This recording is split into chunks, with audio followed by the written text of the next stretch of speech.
Okay, so heading डालना permutations,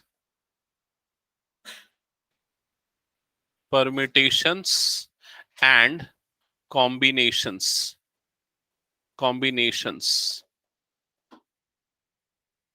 So what is permutation and what is combination? इस चीज को समझने के लिए मैं एक एग्जांपल लेता हूं, ठीक है।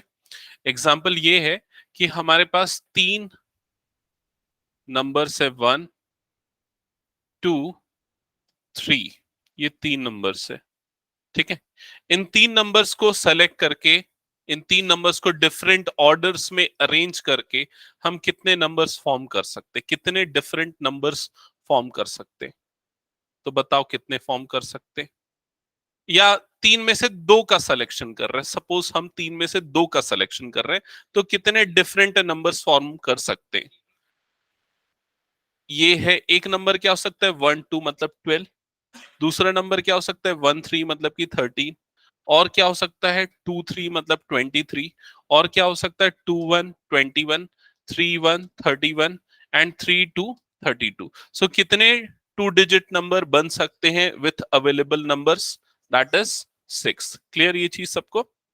ओके, अब अगर ये कंसीडर करते हैं कि ये तीन प्लेयर्स हैं, ठीक है, ये तीन टेनिस प्लेयर्स हैं, और हमको एक टीम बनानी है, एक डबल्स का मैच करवाना है, और हमको तीन में से दो का सिलेक्शन करना है, तो वो दो प्लेयर्स कौन कौन से सेलेक्ट हो सकते हैं, बताओ।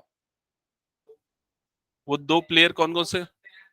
हाँ, 2, 3 हो सकते हैं, 1, 2 हो सकते हैं, 1, 3 हो सकते हैं, बस इतना ही। यहां पर 3, 2 नहीं आएगा, क्योंकि 3, 2 सेम टीम फॉर्म होगा, 2, 3 या 3, 2। 1, 2 सेम टीम फॉर्म होगा, और 1, 3 भी सेम टीम फॉर्म होगा। क्लियर ये चीज? तो ये वाला जो नंबर, ये वाला जो काउंट मिला हमको, इस काउंट को बोलते हैं परम्यूटेशन। और ये वाला जो आपको काउंट मिला, यहां आपको कितना काउंट मिला, टोटल 6, ये वाला काउंट जो मिला इसको बोलते हैं कॉम्बिनेशंस। क्लियर ये चीज? तो ये डिफरेंस है परम्यूटेशन और कॉम्बिनेशन में। मतलब एक्चुअली ये नंबर ऑफ अरेंजमेंट्स निकालता है, लेकिन नंबर ऑफ अरेंजमेंट्स में डिपेंड करेगा कि ऑर्डर मैटर कर रहा है कि नहीं। जैसे यहाँ पर 1, 2 और 2, 1, अगर ऑर्डर चेंज हुआ तो डिफरेंट ऑब्जेक्ट्स कंसीडर होते हैं, लेकिन यहाँ पर 1, 2, 2, 1 सेम ऑब्जेक्ट्स कंसीडर होते हैं जब हम सिलेक्शन करते हैं। तो क्वेश्चंस में जब भी हम सिलेक्शन करते हैं ऑब्जेक्ट्स का, तब हम यूज करते हैं कॉम्बिनेशंस, और जब हम अरेंजमेंट करते हैं तब हम यूज करते हैं परम्यूटेशंस। तो आपको क्लियर हो गया परम्यूटेशन और कॉम्बिनेशन एक्चुअली क्या है। आपको हर बार यही चीजें कैलकुलेट करनी है। तो सबसे पहले जो आपके बुक में है परम्यूटेशन कॉम्बिनेशन में, ये फॉर्मूले यूज करके नहीं, डायरेक्टली ऑब्जर्वेशन के थ्रू आपको नंबर ऑफ परम्यूटेशंस कैलकुलेट करने होंगे, ठीक है। तो चलो स्टार्ट करते हैं। बुक में आप लोग अपनी बुक में, एनसीईआरटी की बुक अगर है वहां पर दो, एक इसको दे दो, कुछ पॉइंट्स नोट देखते जाना, ठीक है, जो मैं एक्सप्लेन करूंगा। ओके, सो फर्स्ट पॉइंट आपको पेज नंबर 136 में दिखेगा, पेज नंबर 136। इस पॉइंट को ध्यान देना थोड़ा। सेकेंड पैराग्राफ में दिख रहा है, पेज नंबर 136, सेकेंड पैराग्राफ। क्या लिखा है? If an event can occur in m different ways, followed following which another can occur in n different ways, then the total number of occurrence of the events in the given order is m into n। मतलब अगर कोई event m veg में होता है, followed by that another event can be done by n ways, so total number of ways will be m into n। अब ये समझ में नहीं आया ना, तो उसके लिए फिर से हम पिछले एग्जांपल में चलते हैं, ठीक है। फॉर एग्जाम्पल यहां पर अगर आपको ये थ्री डिजिट्स अवेलेबल थे, मैंने आपको बोला कि अगर 2 डिजिट नंबर बनाने हैं तो कितने बनेंगे, तो आपका आंसर आया 6 बनेंगे, ठीक है। ये तो छोटा था, हमने ऐसे देख के बना दिया। इसका मैथमेटिकल बैकग्राउंड क्या है समझना। अगर हमको इसमें 2 डिजिट नंबर बनाना है, तो हम सबसे पहले एक डिजिट सेलेक्ट करेंगे, कोई सा भी एक डिजिट, सपोज 10th डिजिट हम पहले सेलेक्ट करेंगे। तो हमारे पास कितने ऑप्शंस हैं सिलेक्शन के लिए? 3 ऑप्शंस है। So selection of one first digit can be done by 3 different ways. Now for the selection of next digit can be done by how many ways? 3 options थे पहले डिजिट को select करने के लिए, एक आपने सेलेक्ट कर लिया, अब कितने ऑप्शंस बच गए आपके पास? 2 ऑप्शंस बच गए। तो second digit can be selected by 2 different ways. So इस स्टेटमेंट के अकॉर्डिंग ई first thing can be done by m ways, following which another event can be done by n ways, then the total number of ways will be m into n. So 2 into 3 that is equal to 6. तो कितने permutations बनेंगे? 6 permutations बनेंगे। Clear हुआ ये चीज? तो ये छोटा नंबर था, आपको इजीली समझ में आ गया। अगर मैं आपको बोलता हूं कि आपके पास टोटल 0 से लेके 9 कितने डिजिट्स हो गए? यहां पर 10 डिजिट्स हो गए। 10 डिजिट्स हो गए। अगर आपको 3 डिजिट नंबर बनाना है तो कितने डिफरेंट वेज से बना सकते हैं? 3 डिजिट नंबर बनाना है मतलब आपको 3 डिजिट का सिलेक्शन करना है। क्लियर ये चीज? So this digit can be selected by how many veg? या यहां से स्टार्ट करते हैं। This digit can be selected by how many veg? इस डिजिट के पास कितने ऑप्शंस है? टोटल कितने ऑप्शंस है? अभी मैं फैक्टोरियल पढ़ाया नहीं हूं तो उसका आंसर मत दे। नहीं, रुक जाओ अभी। इस डिजिट के पास कितने ऑप्शन है? 10 ऑप्शंस बोल रहे हो लेकिन वो गलत है। लॉजिक सही है लेकिन आंसर गलत है। क्यों? 10 डिजिट्स है हमारे पास लेकिन 0 नहीं हो सकता ये डिजिट। अगर ये डिजिट 0 हो जाएगा तो ये 3 डिजिट नंबर नहीं बनेगा। समझ में आई ये चीज? तो इसके पास कितने ऑप्शंस बच गए? 9 options. So this place can be filled by 9 different ways. Now the second place can be filled by how many ways? It is 9. Why? Because total 10 options थे, एक यहां पर यूटिलाइज हो गया तो यहां पर कितने बच गए? 9. Now next place can be filled by how many ways? 8. So 8 ways. So total number of ways will be 9 into 9 into 8. That will be the correct answer. क्या ये 8 into 7? नहीं, क्योंकि हमारे पास टोटल कितने डिजिट्स है अवेलेबल? कितने हैं? 10। First place के पास 9 ऑप्शन है। क्यों 9 ऑप्शन है? 0 को छोड़ के बाकी, तो इसके लिए 9 ऑप्शन। सेकेंड प्लेस के पास 10 में से एक यहां यूटिलाइज हो गया, सेकेंड प्लेस पे 0 आ सकता है ना, तो इसके लिए इस कारण इसके पास 9 ऑप्शंस और इसके पास 8। समझ में आई ये चीज? तो वो जो स्टेटमेंट मैंने आपको पढ़ने के लिए बोला, अदिति ध्यान दे रहे हो ना? वो जो स्टेटमेंट मैंने आपको पढ़ने के लिए बोला वो क्लियर हो गया? उस स्टेटमेंट का मीनिंग क्या है? वो total number of permutations calculate करेंगे। अब मैं सीधा हटा रहा हूं और हम एक्सरसाइज करने वाले हैं। ठीक है, तो ओपन करना एक्सरसाइज। तान्या क्लियर है ना जो मैंने एक्सप्लेन किया अभी? Yes sir. ओके, हाँ एक्चुअली पहले बिना फैक्टोरियल के ही इसको बोलते हैं प्रिंसिपल ऑफ मैथमेटिकल काउंटिंग। वो कैसे होता है, फिर उसके बाद factorial notation. Factorial notation is derived from this algorithm, और वो कैसे हम समझेंगे। So exercise 7.1 question number 1 is, question number 1 क्या लिखा है? स्टेटमेंट एक बार पढ़ना, चैतन्य पढ़।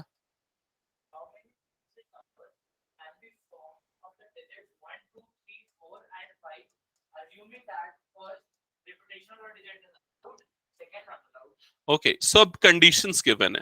How many 3-digit numbers can be formed with the digits 1, 2, 3, 4, 5? First condition is repetition of digit is allowed. So in first case, we have how many vacant places? It is 3 because 3 vacant places है. ठीक है, repetition of digit is allowed. It means अगर first place पे हम 1 put करते हैं तो second place पे भी 1 पुट कर सकते हैं, थर्ड प्लेस पे भी 1 पुट कर सकते हैं। So for to select the first digit how many options are available? 5. For the second place how many options are available? Again 5. For the third place again 5. So 5 into 5 into 5 that is 125. So 125 different permutations are possible. 3-digit number. Clear ये चीज? Okay, second part में क्या लिखा है? Repetition of digit is not allowed. तो क्या होगा answer? 60. So first place can be filled by 5 ways, second place can be filled by 4 ways, and third place can be filled by 3 ways. So 20 into 3 that is 60. So the answer of second is 60. अब ये बच्चों का doubt होता है sir इसको लिखेंगे कैसे? समझ तो गए, लिखना कैसे? तो लिखना जैसे मैं बोल रहा हूं ना वही लिखना है इसमें।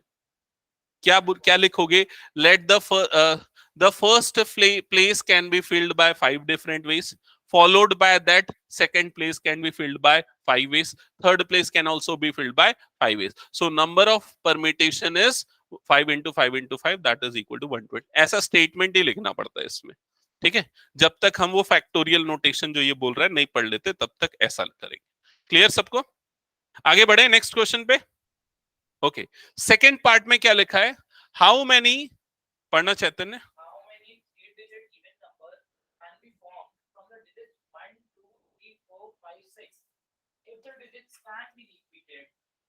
1 2 3 4 5 6, ठीक है। क्या लिखा है क्वेश्चन को अच्छे से समझना। इसमें लिखा है 3 डिजिट इवन नंबर्स। सो हमारे पास कितने वैकेंट प्लेसेस हैं? 3 वैकेंट प्लेसेस हैं। 3 डिजिट इवन नंबर्स, तो इवन नंबर होना चाहिए। इवन नंबर कौन डिसाइड करता है? ये वाला डिजिट, वंस डिजिट डिसाइड करता है इवन नंबर है कि नहीं कोई भी नंबर। और वंस डिजिट के लिए कितने ऑप्शन है इवन नंबर होने के लिए? कितने ऑप्शंस है? 3 options, 1 2 and 3। So it has 3 different options. और रिपीटेशन अलाउड है, it means it has 6 options and 6 options. Clear? So 6 into 6 into 3 that is equal to 36 into 3, जो भी आएगा 108। क्लियर? सबको समझ में आ गया ना? मानस कुछ डाउट? क्योंकि टोटल 6 ऑप्शन है ना, और क्वेश्चन में बोला रिपीटेशन अलाउड है, तो ये वाले के पास मजबूरी है कि ये इवन नंबर होना चाहिए, तो इसलिए इसके पास 3 ही ऑप्शन है, 1 2 3। ये कोई भी नंबर हो सकता है। समझ में? और किसी का कोई डाउट? डाउट रहता है पूछ लेना, अगर क्लियर नहीं हुआ तो भी पूछ लेना, ठीक है। नेक्स्ट क्वेश्चन पे मूव करें। Question number 3। हाँ, तो क्या है question number 3? How many 4-letter code can be formed using the first 10 letters of English alphabet if no letter can be repeated? So how many vacant places are there? It is 10. So we have 10 vacant places. 10 digit, नहीं 10 नहीं, sorry, 4 vacant places are there ना, because 4-letter code बनाना है. So how many vacant places are there? 4. And how many letters are available? It is 10 letters are available. Letters cannot be repeated. So first place can be filled by how many ways? 10. Second place can be filled by 9. Third place can be filled by 8. And fourth place can be filled by 7. Just multiply 5040. ठीक है, अदिति बताओ क्या problem है? पक्का कुछ पूछना है? हाँ, ये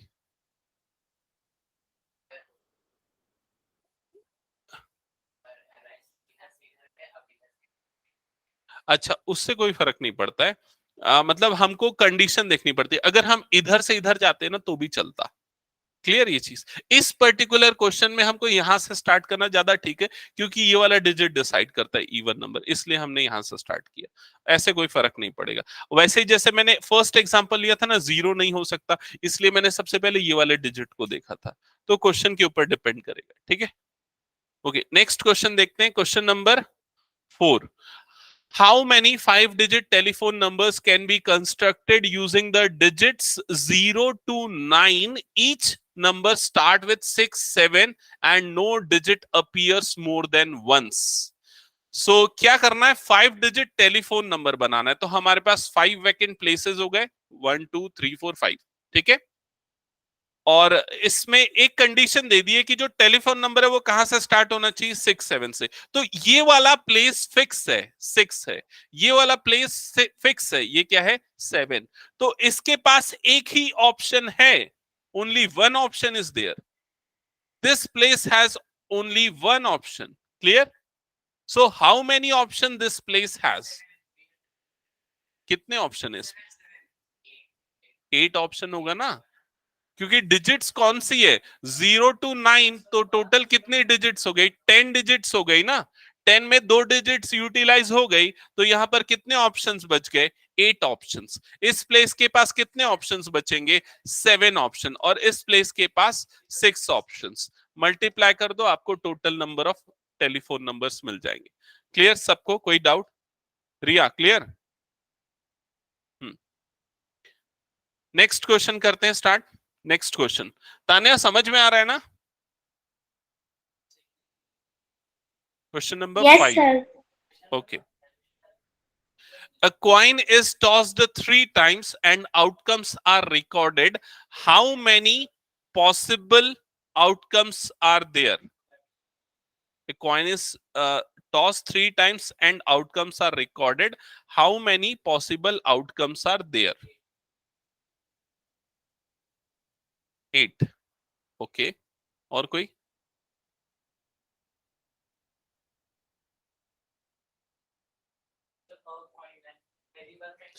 देखो सबसे पहले क्या है, हमारे पास 3 वैकेंट प्लेसेस है, बिकॉज 3 बार टॉस कर रहे हैं तो 3 ही रिजल्ट्स आएंगे ओवरऑल। ठीक है, फर्स्ट टाइम जब हमने कॉइन टॉस किया तो क्या आ सकता है, हेड या tail. So first place has 2 option. Second time again toss किया, again we have 2 option. Third time again toss किया, 2 option. So 2 into 2 into 2 that is equal to 8। हाँ ठीक है, ये चीज सबको क्लियर? Okay, next question. अच्छा, अगर इसी को मॉडिफाई कर दे कि मान लो अगर एक डाइस को रोल कर रहे हैं 4 टाइम्स, ठीक है, और उनके आउटकम्स को लिस्ट आउट कर रहे हैं, लिख रहे हैं, तो कितने डिफरेंट नंबर्स बनेंगे? हाँ, अगर डाइस को रोल करेंगे तो रिपीट होगा ना। सो फर्स्ट टाइम जब रोल करेंगे तो 6 ऑप्शन, सेकेंड टाइम रोल करेंगे 6, 6 इंटू 6 इंटू 6, 4 टाइम्स मल्टीपल। हाँ, ये प्रोबेबिलिटी में भी सेम कंसेप्ट यूज होता है, सैंपल स्पेस क्रिएट करने। ये हो गया, आगे बढ़े नेक्स्ट क्वेश्चन पे। Okay, so next question is question number 6। ये पढ़ लो सब।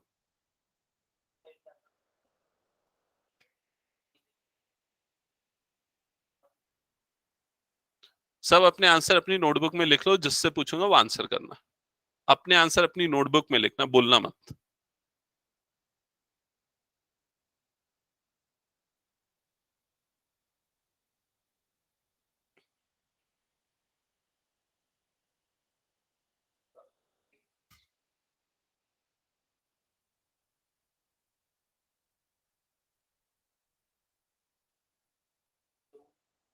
अदिति हो गया?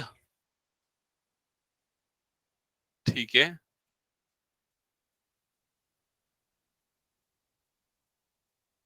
तान्या हो गया क्या? No sir. और किसी का?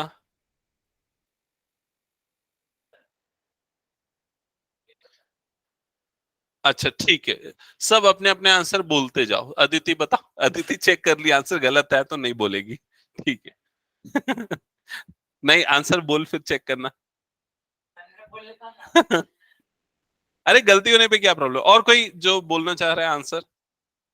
2, ठीक है, और कोई? 2, ठीक है। रिया? 20 इज करेक्ट। ओके, अब क्वेश्चन को समझो। तुम लोग क्वेश्चन को बार बार नहीं पढ़ते ना, एक ही बार पढ़ते हो और आंसर पे कूद जाते हो। वे प्रॉब्लम अच्छे समझो ना।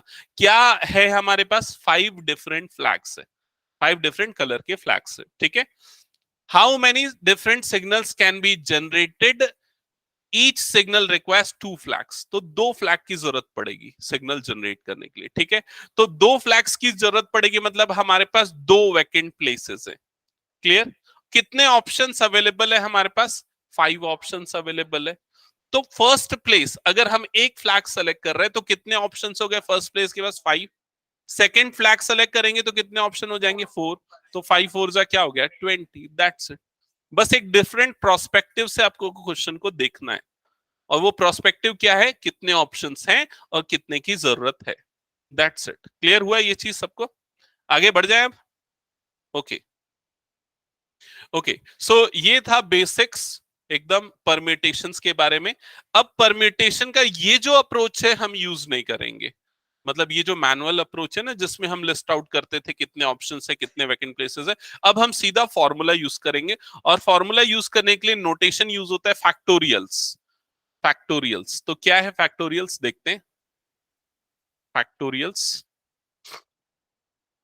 फैक्टोरियल एक मैथमेटिकल ऑपरेशन है। फॉर एग्जांपल अगर मैंने 5 फैक्टोरियल लिखा, ये फैक्टोरियल का सिंबल है। कई स्कूल्स वाले ऐसा भी सिंबल यूज करते हैं, 5 फैक्टोरियल। दोनों का मतलब सही सेम है, ठीक है। तो फैक्टोरियल नोटेशन का मतलब क्या होता है? फैक्टोरियल के अंदर जो भी नंबर है उस नंबर से रिड्यूस करते हुए 1 तक के सारे नंबर्स का, 1 तक के सारे नेचुरल नंबर का प्रोडक्ट, ये उसका फैक्टोरियल होता है। तो 5 4 जा 20 इंटू 360 इंटू 2 मतलब क्या हो जाएगा?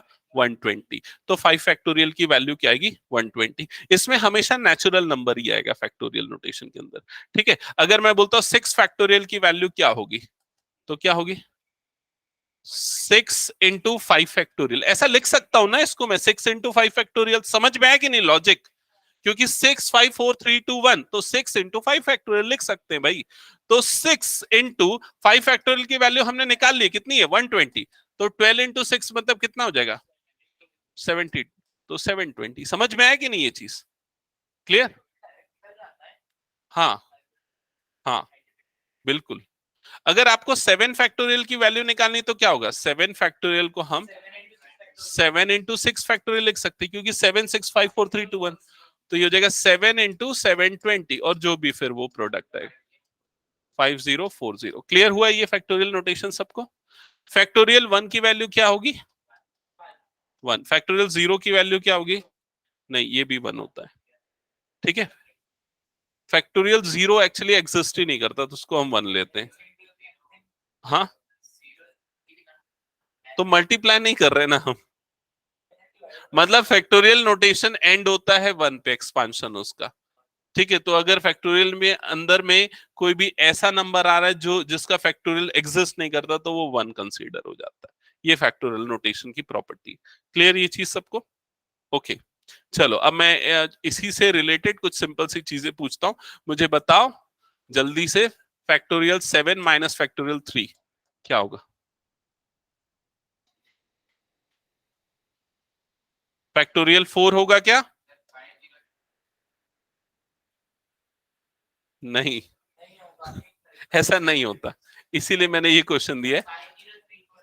इसको कैलकुलेट करना पड़ेगा। फैक्टोरियल 7 हमने निकाल रखा है 5040, माइनस फैक्टोरियल 3 की वैल्यू क्या होगी 3 into 2 into 1 that is 6।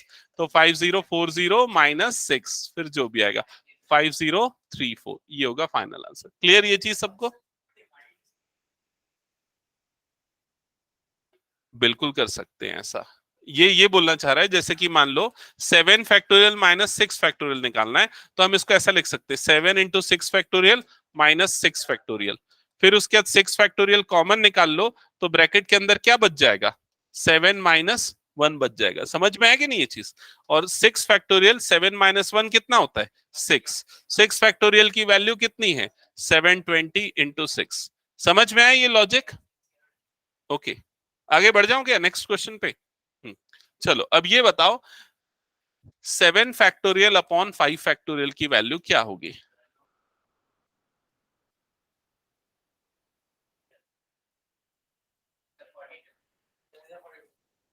Yes, तो इसको भी आप सिंपली ऐसे निकाल सकते हो 7 इंटू 6 इंटू 5 फैक्टोरियल लिख दो, डिवाइडेड बाय क्या हो जाएगा 5 factorial.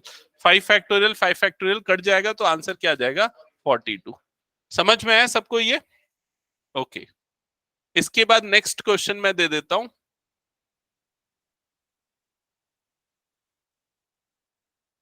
100 factorial upon 101 factorial into 99 factorial into 98 factorial. हाँ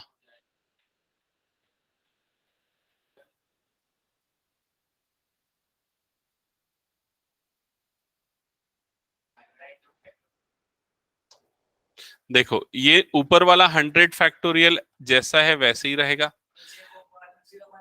नीचे वाला जो 101 फैक्टोरियल है उसको हम लिख सकते हैं 101 इंटू 100 फैक्टोरियल, ऐसा लिख सकते हैं। समझ रहे हो ना, फैक्टोरियल से 101 बाहर निकला तो 100 फैक्टोरियल बचेगा। 99 को सिमिलरली क्या लिख सकते हैं 99 इंटू 98 फैक्टोरियल, ऐसा हो जाएगा। इंटू यहाँ पर क्या है 98 फैक्टोरियल। अब देखो ये 100 फैक्टोरियल 100 फैक्टोरियल, और ये दोनों कट जाएगा, तो 1 अपॉन 101 इंटू 99। समझ में जो भी आएगा प्रोडक्ट। Clear logic? क्लियर ना सबको? हाँ दिखा, वेरी गुड, अच्छा क्वेश्चन दिया। हटा दो इसको मैं। ये बताना। अच्छा ये तो कर लोगे ना, तुम्हारे में ऐसा सिंबल यूज किया ना, 4 फैक्टोरियल प्लस 3 फैक्टोरियल। क्वेश्चन में लिखते जा रहा हूँ, चलो सॉल्व करते जाओ, तुम लोग आंसर बताते जाओ। 3 factorial into 5 factorial, 88 factorial upon 86 factorial.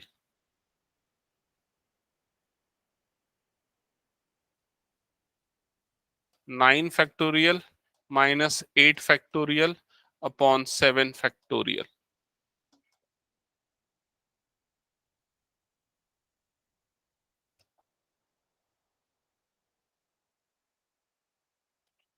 n+1 factorial upon n+2 factorial.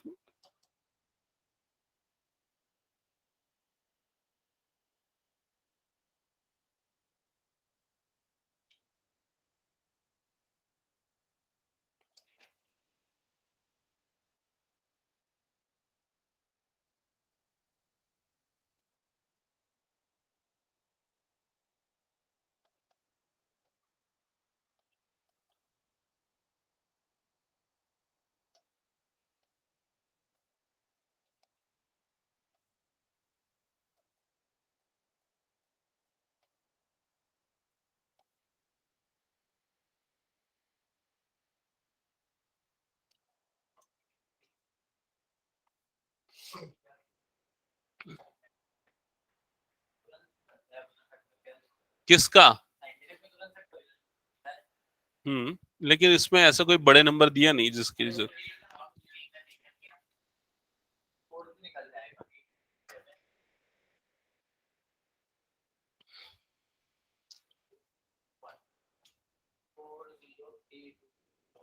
तो फर्स्ट बन गया सबका। 4 फैक्टोरियल की वैल्यू पुट किया होगा, 24 + 6 दैट इज इक्वल टू 30। ठीक है। फैक्टोरियल 3 की वैल्यू 6 और ये 120 ना, 720। ठीक है। करेक्ट। बाकी लोग भी चेक करो सेम क्या, 88 into 87 into 86 factorial divided bye 86 factorial. समझ रहे हो ना ये चीज? माही को प्रॉब्लम जा रही है ना? हाँ ठीक है, मैं बताता हूँ नोटबुक में आके। चलो बाकी सॉल्व करते, चलो बाकी लोग। हाँ बोल। किसको? चलेगा चलेगा, करेक्ट है। हम्म देखो माही, ये जो 88 फैक्टोरियल है ना, इसका मतलब क्या होता है? इसका मतलब है 88 इंटू 87 इंटू 86 इंटू 85 इंटू 84, ऐसा करते हुए कहां तक जाएंगे? 3 इंटू 2 इंटू 1। समझ में आई ये चीज? जिसमें अगर हम ये देखें कि यहां से 86 से लेके 1 तक का जो प्रोडक्ट है, इसको हम क्या लिख सकते हैं? 86 फैक्टोरियल लिख सकते हैं ना। 86 फैक्टोरियल की वैल्यू यही होगी ना, 86 से लेके 1 तक का फैक्टोरियल। तो मैंने वही किया है, 88 फैक्टोरियल को क्या लिख दिया? 88 into 87 into 86 factorial, that's it. क्या ये समझ में आया अभी? तो ऐसा कर सकते हैं। तो अगर मान लो फैक्टोरियल के अंदर n+1 है, तो मैं इस n+1 में से n+1 को अगर फैक्टोरियल के बाहर निकाल लू, तो फैक्टोरियल के अंदर क्या बच जाएगा? n factorial. समझ में आ रहा है कि नहीं ये चीज? तो जो भी नंबर को फैक्टोरियल से बाहर निकालते हैं, फैक्टोरियल के अंदर -1 बच जाता है उसका, दैट्स इट। क्लियर ये चीज? हाँ। तो इसलिए हमने इसको ऐसे लिखा, फिर 86 और 86 फैक्टोरियल कट गए और इन दोनों का प्रोडक्ट आंसर हो गया। ठीक है। सिमिलरली ये वाले पार्ट में कैसे सॉल्व कर रहे हो? वैसा भी कर सकते हो। तुम लोगों के पास कैलकुलेटर है, इन लोगों के पास नहीं है, तो इन लोगों को दिमाग लगाना पड़ेगा। ठीक है। तो ये लोग क्या करेंगे? 9 इंटू 8 ऐसा लिखेंगे, और ये क्या बन जाएगा? 7 factorial minus 8 into 7 factorial divided bye में क्या हो जाएगा? 7 फैक्टोरियल। समझ में आया? फिर 7 फैक्टोरियल न्यूमरेटर से कॉमन निकलेगा, तो ब्रैकेट के अंदर में क्या बच जाएगा वहां पर? 9 इंटू 8 मतलब कितना होता है? 8 9 सा 72 -8 डिवाइडेड बाय में क्या है? 7 फैक्टोरियल। ये दोनों कट गया, फिर इन दोनों के डिफरेंस जो है वो आंसर है। क्लियर? ये वाला पार्ट किसका बना?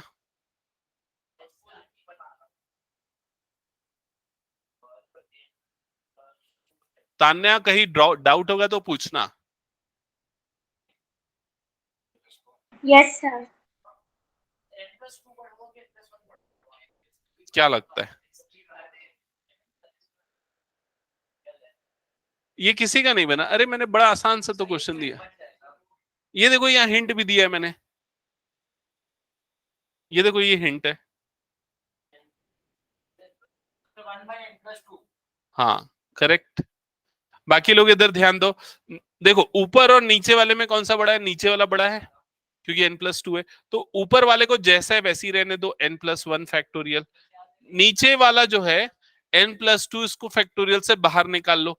तो n+2 अगर फैक्टोरियल से बाहर निकलेगा तो फैक्टोरियल के अंदर क्या बचेगा? -1 करने पे जो आएगा वो मतलब क्या हो जाएगा? n+1। और ये दोनों कट जाएगा, तो आंसर क्या आएगा? 1/n+2। क्लियर ये चीज सबको? ओके, नेक्स्ट क्वेश्चन करेंगे अब। हटा दो पूरा। कौन सा? ये वाला? हाँ, इसी को करेंगे ना, इसको यहां से कट कर देता हूं, हटा दे। नेक्स्ट क्वेश्चन, चलो।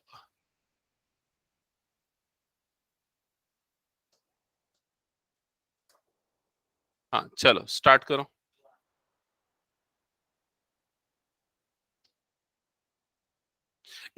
इसमें क्वेश्चन क्या है देखे कि नहीं? फाइंड n, आपको भाई n निकालना है, ठीक है? तो आपको ऐसे सॉल्व करना है कि n की वैल्यू निकले। कैलकुलेशन में मत फंसो, स्मार्टली करो काम।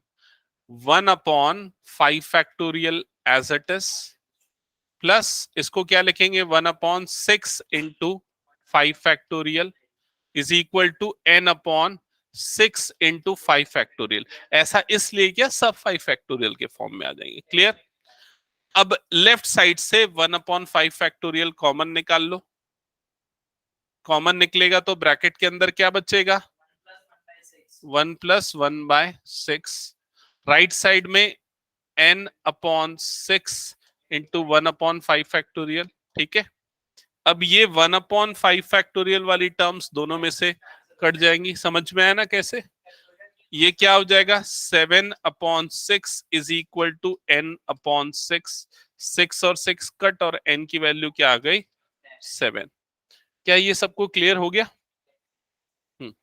चलो, नेक्स्ट क्वेश्चन दे रहा हूं, थोड़ा दिमाग लगाना पड़ेगा इस क्वेश्चन में, ठीक है? क्वेश्चन है, convert convert convert the following into factorials. Convert the following into factorials. Convert in factorials. तो इसका फर्स्ट पार्ट है 5 × 4 × 3। इसको फैक्टोरियल नोटेशन के फॉर्म में लिखो। हाँ,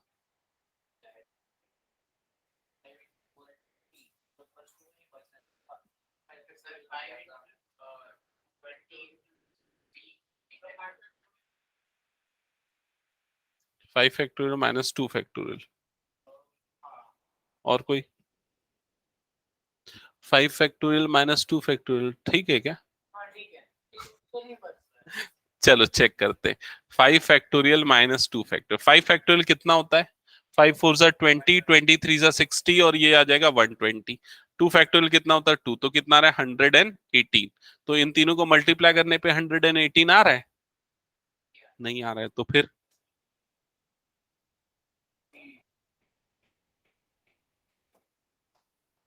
आगे बत। हम्म, बता दूं मैं?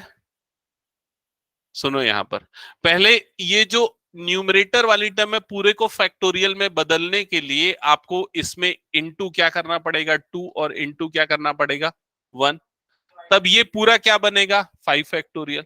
अब बैलेंस आउट करने के लिए नीचे में भी क्या आना चाहिए? 2 × 1। तो न्यूमरेटर क्या बनेगा?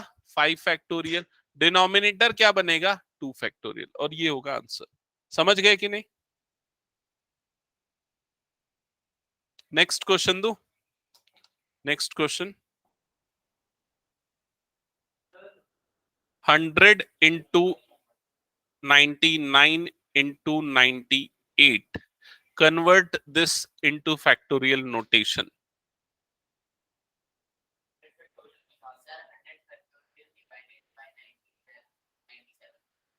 Correct, answer is 100 factorial divided bye 97, क्योंकि ऊपर वाले को फैक्टोरियल में बदलने के लिए इंटू 97 इंटू 96 इंटू 94 ऐसा करते हुए कहां तक जाना पड़ेगा, 321।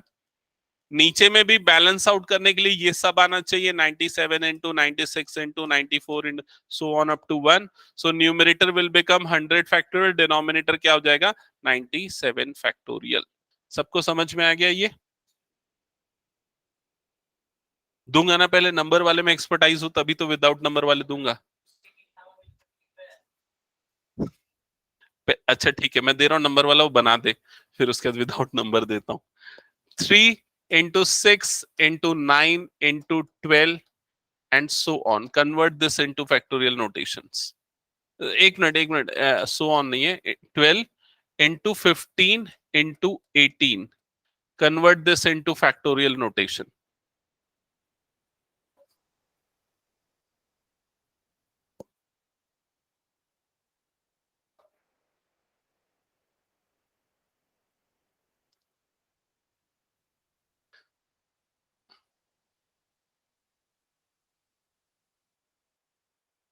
क्या कर रहे हो, सोच रहे हो कि नहीं? फर्स्ट वाले को क्या लिखेंगे, 3 into 1। सेकेंड वाला क्या है, 3 into 2। थर्ड वाला क्या है, 3 into 3। फोर्थ वाला क्या है, 3 into 4, 3 into 5, 3 into 6। यहां तक सबको क्लियर?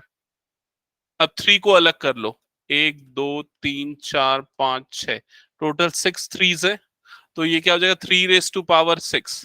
मल्टीप्लाई है ना सब, तो 3 रेस टू पावर 6 बन जाएगा। और जो बच गया, क्या बच गया, और हाँ 1 into 2 into 3 into 4 into 5 into 6, तो ये क्या बन जाएगा 6 फैक्टोरियल।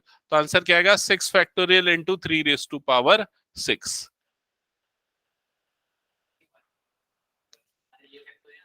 हाँ, तो ऐसा थोड़ी ना कि हर चीज फैक्टोरियल में कन्वर्ट करो, मतलब ये है कि जितना हो सके फैक्टोरियल के रिप्रेजेंटेशन में आ जाए।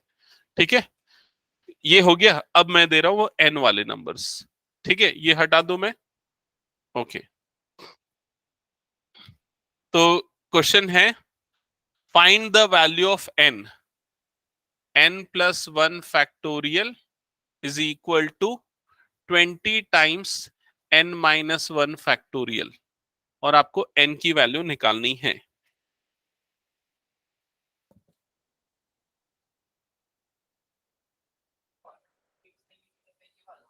क्या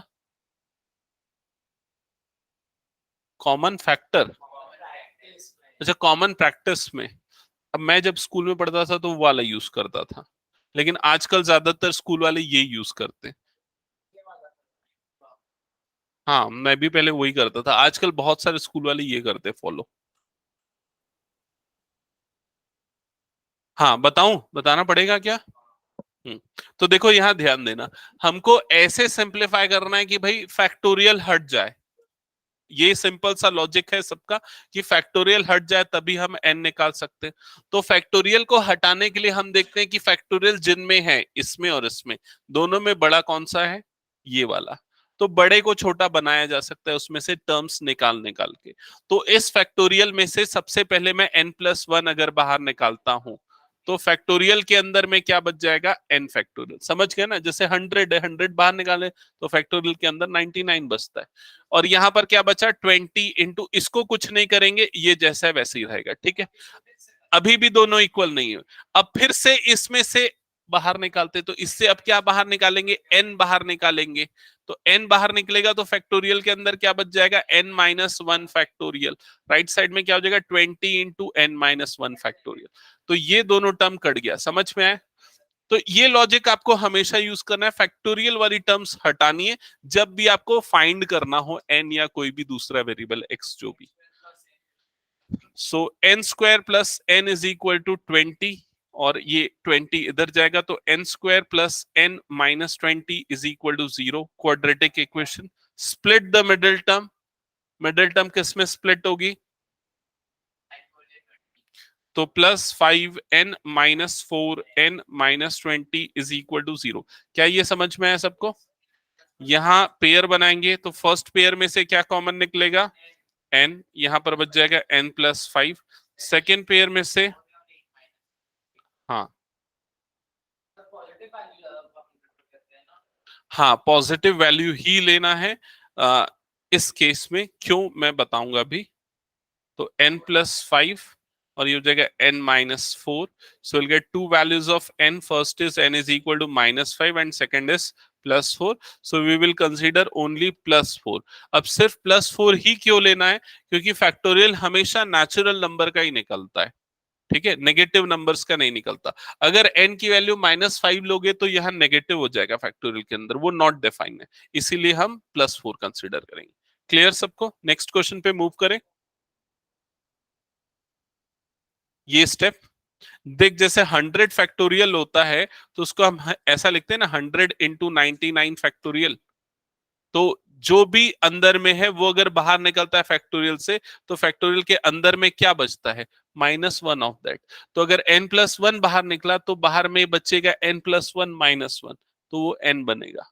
फिर अगर n बाहर निकला तो माइनस वन ऑफ दैट। ये सिंपल सा रूल है, समझा? एक आध क्वेश्चन और प्रैक्टिस करते क्लियर हो जाएगा। हटा रहा हूं इसको मैं। नेक्स्ट क्वेश्चन पे आते। Next is again same question है, find the value of n।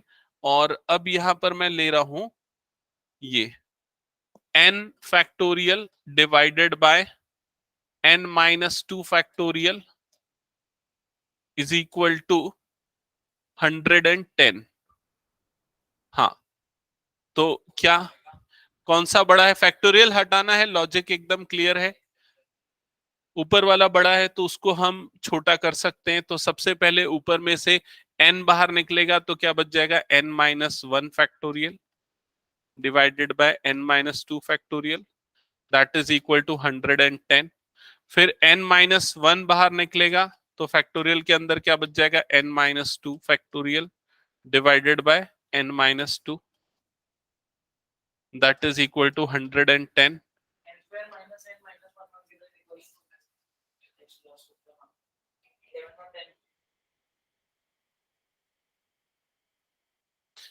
ये क्लियर हुआ अक्षय? अक्षत? हाँ हाँ,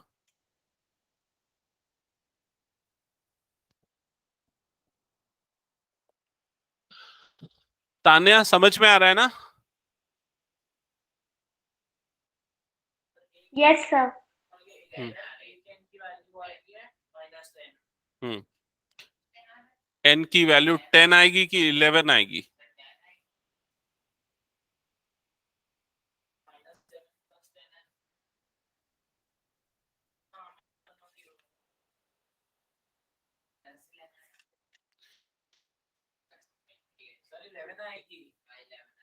इलेवन आ रहा है।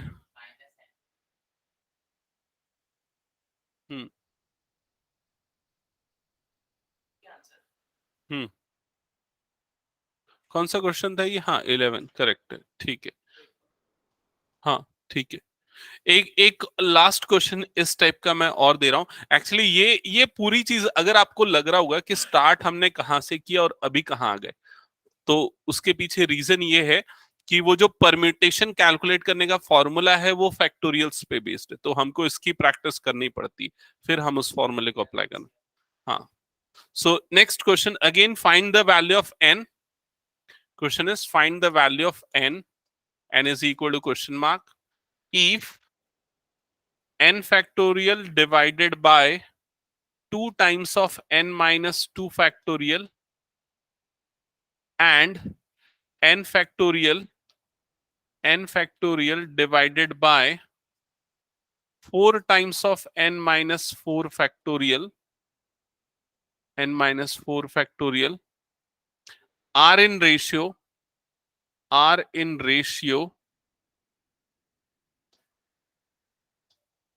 1:6। चलो सॉल्व करो ये क्वेश्चन खुद से।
ऐसे एक और क्वेश्चन हमने पहले किया था उसमें, इसमें किया था देखिए जैसे ठीक है।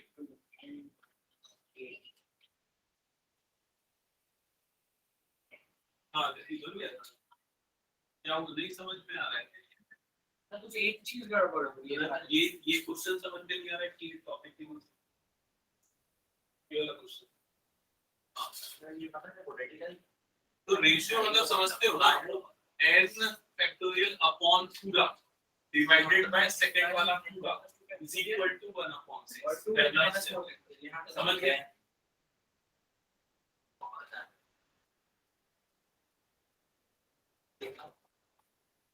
हाँ रेशियो मतलब पहला वाला टर्म अपॉन दूसरा वाला term is equal to 1 upon 6। ऐसा लिखा है सर। हाँ एक डाउट है, तो ये ऐसा बनेगा ना, ये इसके लास्ट से मैं n - 4 फैक्टर लेके बड़ा कर दिया है। मेरे को ये पूछना है कि 1/n - 2 फैक्टोरियल आया या into 2n - 4 factorial by 1 equals to 1/6 आया।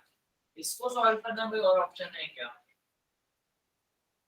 एक मिनट मैं सॉल्व कर देता हूं। चलो देखो इधर ध्यान देना। सबसे फर्स्ट अप्रोच जो आप लोग यूज करोगे, पहले ये समझो रेशियो गिवन है मतलब दिस अपॉन दिस, ठीक है।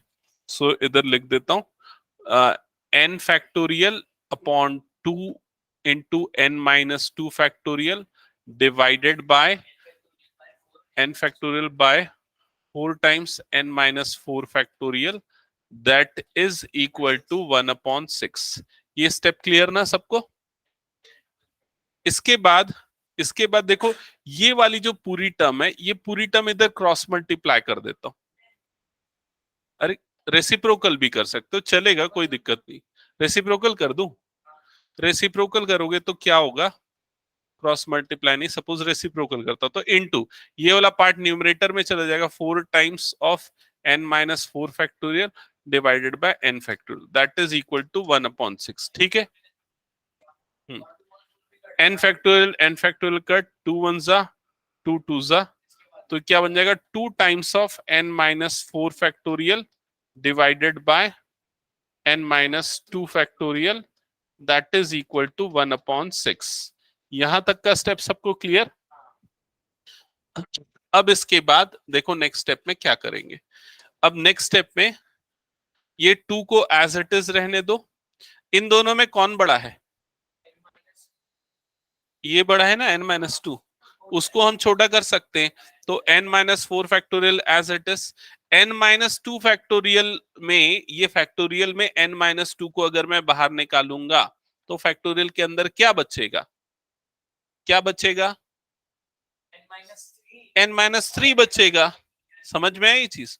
और n - 3 को भी बाहर निकाल लिया तो क्या बचेगा? n - 4।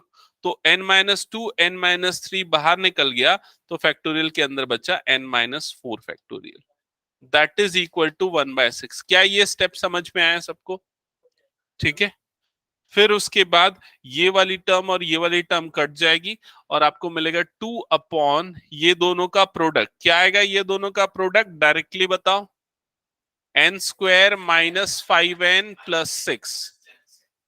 ठीक है, देखो n into N N square -3n -2n, ये डायरेक्ट करना सीख लो। -3n -2n मतलब -5n, और 3 2 क्या हो जाएगा 6। ठीक है, और इधर राइट साइड में क्या है 1/6। क्रॉस मल्टीप्लाई करो, ये इधर जाएगा, ये वाला टर्म इधर जाएगा। 6 2 ये हो जाएगा 12, that is equal to n square -5n+6।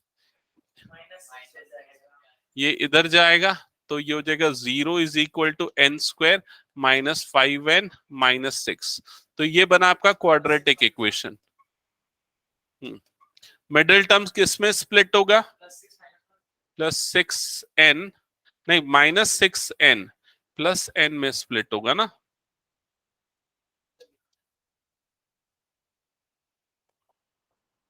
Pair बनाएंगे, फर्स्ट पेयर में से n कॉमन निकलेगा, हो जाएगा n-6।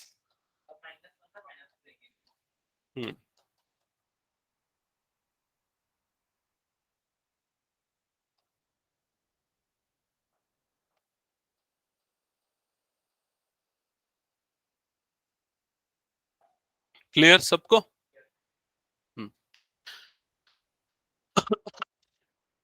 ओके, अब एनसीईआरटी के क्वेश्चन थोड़े बहुत देख लेते हैं फैक्टोरियल नोटेशंस पे बेस्ड। तो उसके लिए आप एक्सरसाइज 7.2 ये देख लो। इसमें क्वेश्चन नंबर 1 तो ऐसा ही है, दिखा ना सबको 7.2 एक्सरसाइज।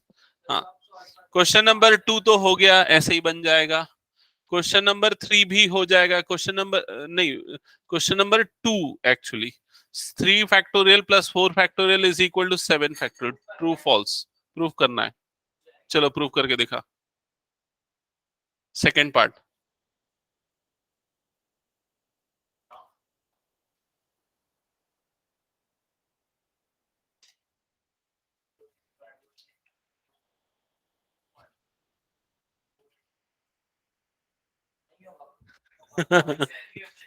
तो क्वेश्चन पढ़ेगा ना, उसमें लिखा is this question mark, so it is false. वो दोनों इक्वल नहीं होंगे। क्लियर ये चीज सबको? फर्स्ट में तो इवेलुएट करना है ना, फर्स्ट के दोनों पार्ट में आपको कैलकुलेट करना है, वैल्यू निकालनी है। सेकेंड पार्ट में आपको चेक करना है वो ट्रू होगा या फॉल्स होगा। तो ये फॉल्स होगा। नहीं नहीं, आपको वैसे इवेलुएट करना चाहिए। ये कोई थ्योरम नहीं है, ये थ्योरम नहीं है कोई, लेकिन कुछ कुछ क्वेश्चंस में हो सकता है ये ट्रू हो जाए। जैसे कि मैं आपको एक एग्जांपल बताता हूं कि 2 factorial -1 factorial is equal to 1 factorial, ये ट्रू है ना। लेकिन 3 factorial -2 factorial is equal to 1 factorial, ये फॉल्स है। समझ में आ रहा है ये चीज? तो हो सकता है किसी केस में वो ट्रू हो जाए, किसी केस में वो फॉल्स हो जाए, इसलिए आपको वेरीफाई कर लेना चाहिए। ठीक है, ओके। तो क्वेश्चन नंबर 6 भी हो जाएगा। क्वेश्चन नंबर 6 क्या करोगे क्वेश्चन नंबर 6 को बनाने के लिए? सॉरी, 3 क्वेश्चन नंबर 3 क्या करोगे क्वेश्चन नंबर 3 को सॉल्व करने के लिए? पहला स्टेप, हाँ करेक्ट करेक्ट करेक्ट करेक्ट, ठीक है। क्वेश्चन नंबर 4 सॉल्व करके बस बता दो मुझे। ये बहुत इंपॉर्टेंट क्वेश्चन है इस टाइप का। इस टाइप का क्वेश्चन आता है एग्जाम में ना, क्वेश्चन नंबर 4 के टाइप वाला।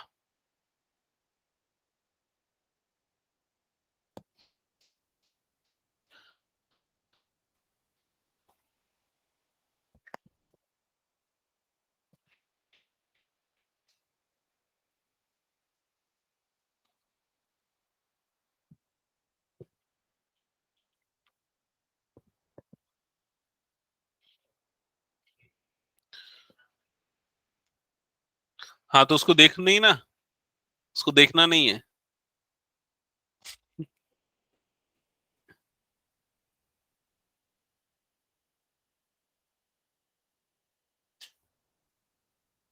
रिया भी पीछे पेज पलट के देख के बना रही है।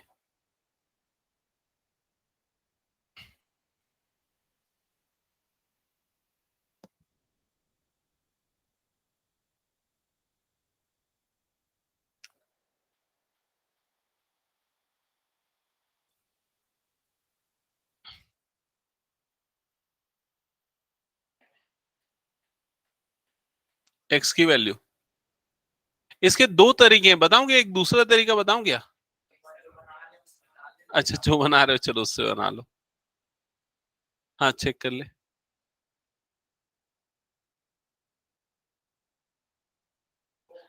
मेरे ख्याल से आंसर 50 आना चाहिए ना। नहीं 56 प्लस 8 64, करेक्ट 64। हाँ देखो बिना कैलकुलेशन के ऐसा ओरली मैंने बता दिया 64 आएगा। हम्म। कैसे बनाया? हम्म। हम्म। हाँ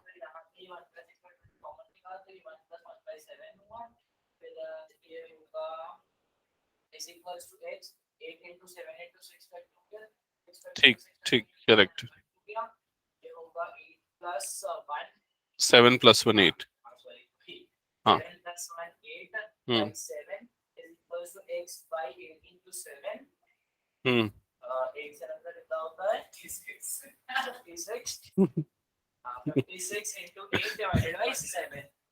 ठीक है। ओके इधर ध्यान देना। तो आप लोगों ने क्या, आप लोगों ने इसको 8 इंटू 7 6 फैक्टोरियल लिखा, इसको 7 इंटू 6 फैक्टोरियल लिखा, 6 फैक्टोरियल कॉमन निकाल के कट किया। दूसरी अप्रोच जो मैं आपको बोल रहा था वो भी समझ लो। सेकेंड अप्रोच जो है उसमें हम क्या करेंगे, छोटे फैक्टोरियल्स को बड़े फैक्टोरियल में कन्वर्ट करेंगे। समझ रहे हो ना?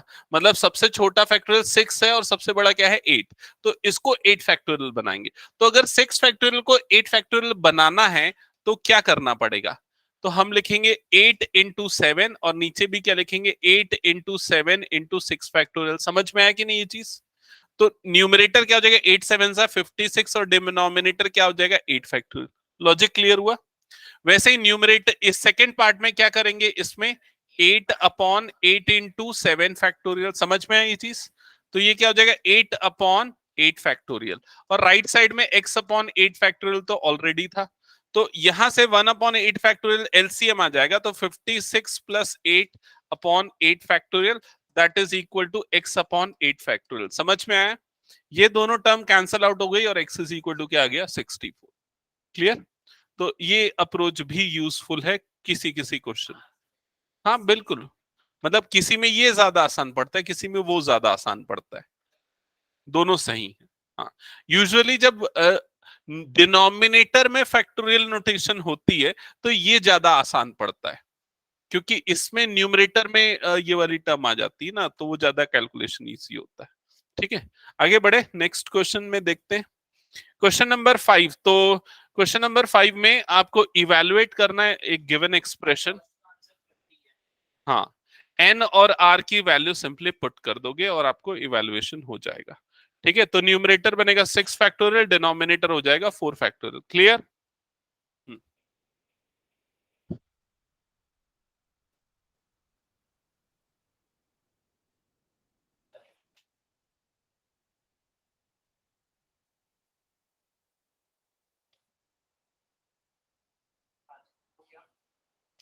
नहीं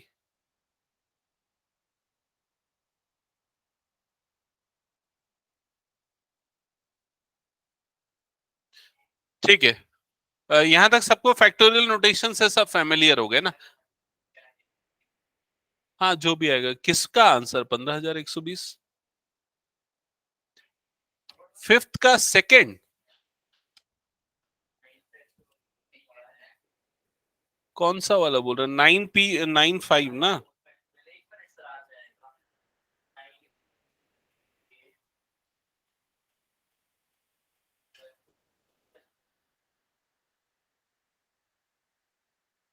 15120, हाँ ठीक है, करेक्ट है। हम्म, ठीक है चलो नेक्स्ट स्टार्ट करते हैं, ध्यान देना इधर।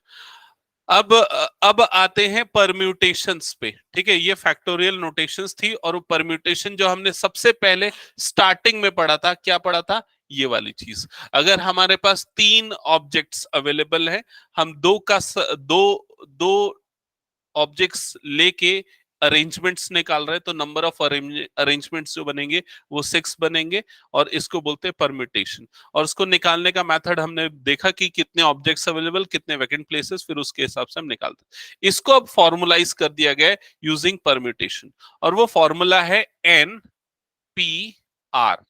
इसको बोलते हैं number of permutation of N objects taken R at a time. Number of permutations, इसको लिख लो, permutations of n objects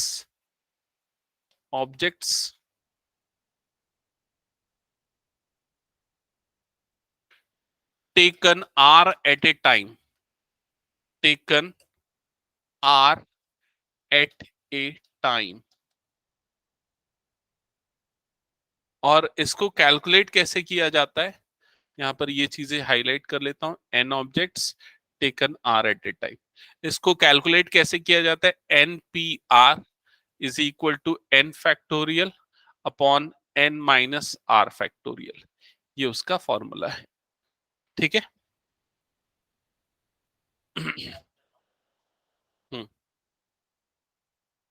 तो इधर ध्यान देना सब। अगर हमारे पास n ऑब्जेक्ट्स अवेलेबल है, r हम एक बार में कंसीडर कर रहे हैं, तो नंबर ऑफ परम्यूटेशन इस फॉर्मूले से निकलेगा।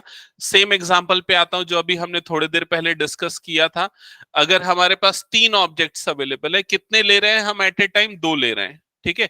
तो n की वैल्यू क्या होगा, यहाँ पर n इज इक्वल टू हो गया 3, number of objects available taken r at a time. So r कितने ऑब्जेक्ट्स हम एट ए टाइम ले रहे हैं, 2, ठीक है। तो ये क्या हो जाएगा, एनपीआर मतलब क्या हो जाएगा, 3p2, यही होगा NPR. N is equal to 3, R is equal to 2।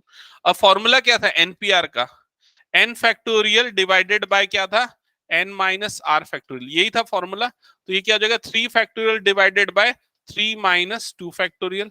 तो ये क्या हो जाएगा, 3 factorial divided bye 1 factorial. 3 factorial की वैल्यू क्या होती है, 6। तो ये आ गया 6। समझ में आया। तो हमने ये थर्ड अप्रोच देखी नंबर ऑफ परम्यूटेशन की। पहली तो ये मैनुअल अप्रोच, दूसरी अप्रोच वो नंबर ऑफ ऑब्जेक्ट्स को लेके बनाते थे, तीसरी अप्रोच ये परम्यूटेशन का फॉर्मूला यूज करके यूजिंग फैक्टोरियल नोटेशन। सबको क्लियर हो गया ये चीज। अब देखो इसमें एक चीज आपको ये ध्यान में रखनी है कि ये अप्रोच तब यूजफुल है जब आपको अरेंजमेंट्स फाइंड आउट करने, जब ऑर्डर मैटर करता है उस समय ये अप्रोच यूजफुल होगी। क्लियर ये चीज, पहली चीज। दूसरी चीज, ये अप्रोच तब यूजफुल है जब रिपीटेशन अलाउड नहीं है। जब रिपीटेशन अलाउड होगा, फॉर एग्जांपल अगर हम सेम ऑब्जेक्ट्स को बार बार ले सकते हैं तो भी ये अप्रोच यूजफुल नहीं होगी। क्लियर हुआ ये चीज, ठीक है। तो ये कंडीशंस आपको ध्यान में रखने हैं, उसके लिए मैं बताऊंगा आगे, इसके बाद इसके कुछ मॉडिफिकेशन है। तो आगे हम कुछ इस पे बेस्ड क्वेश्चंस कर लेते हैं, फिर उसके बाद हाँ page number 142, just wait, page number 142 NCERT आप लोग ओपन कर लेना। और इसमें आप लोगों को थ्योरम 2 दिख रहा होगा। तो ये थ्योरम 2 वही है जो मैंने अभी एक्सप्लेन किया है। अभी जो मैंने एक्सप्लेन किया ना एनपीआर, बस उसी को उसने स्टेटमेंट में लिखा है जो आपने यहां लिखा है। ओके, अब हम कुछ सिंपल एग्जांपल्स एक बार डील कर लेते हैं इससे रिलेटेड, सो दैट आपको चीजें क्लियर हो जाए। तो पेज नंबर 148 एक्सरसाइज 7.3 ओपन करना। एक्सरसाइज 7.3 ओपन किया सबने। तो क्या लिखा हुआ है, हाँ एक सेकेंड आया। तो क्या लिखा हुआ है देखो जल्दी से, फर्स्ट क्वेश्चन में, how many 3 digit numbers can be formed using the digits 1 to 9 if no digits can be repeated. तो कितने डिजिट्स अवेलेबल है हमारे पास, 9 डिजिट्स अवेलेबल है, 1 to 9, मतलब टोटल हमारे पास कितने डिजिट्स अवेलेबल है, 9 डिजिट्स। तो n की वैल्यू क्या हो गई यहां पर, n इज इक्वल टू क्या हो गया, n इज इक्वल टू क्या हुआ, 9। If 3 digits, we have to take 3 digits at a time. So कितने डिजिट्स ले रहे हैं हम, 3। तो r की वैल्यू क्या हो गई, 3। तो अप्लाई कर दो npr, अप्लाई करोगे npr तो ये क्या हो जाएगा, 9p3, 9p3 होगा ना, 9p3। तो ये क्या बनेगा, 9 factorial divided bye 9 minus 3 factorial, तो ये क्या आ जाएगा 9 फैक्टोरियल डिवाइडेड बाय 6 फैक्टोरियल। समझ में आया कि नहीं? इसको फर्दर सॉल्व करेंगे तो 9 into 7 into 6 into 9 into 8 into 7 divided by 6 factorial. तो ये दोनों टर्म्स यहाँ पर कट जाएंगी और आपके पास इन तीनों का प्रोडक्ट जो भी आएगा वो नंबर ऑफ परम्यूटेशन। समझ में आ गया लॉजिक सबको? तो अब जो प्रॉब्लम्स हम सॉल्व करेंगे आगे वो इस रूल को यूज करते हुए सॉल्व करेंगे। तो आज की क्लास यहीं स्टॉप करता हूँ, नेक्स्ट क्लास में हम कंटिन्यू करेंगे। ठीक है?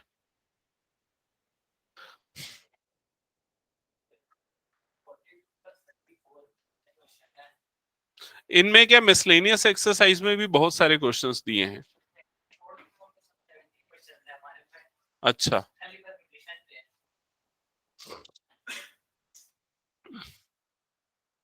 कल मैथ्स की, अच्छा तुम लोग आईसीएससी वालों के लिए ना मैं वो 4 to 5 रखूंगा, बाकी तुम लोगों को केमिस्ट्री एज यूजुअल जो रहता है वो रहता।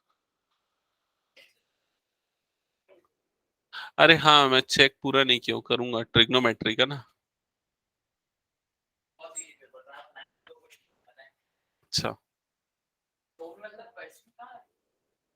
कुछ इसको दिया था, इसको दिया था। ठीक है तान्या, कुछ डाउट?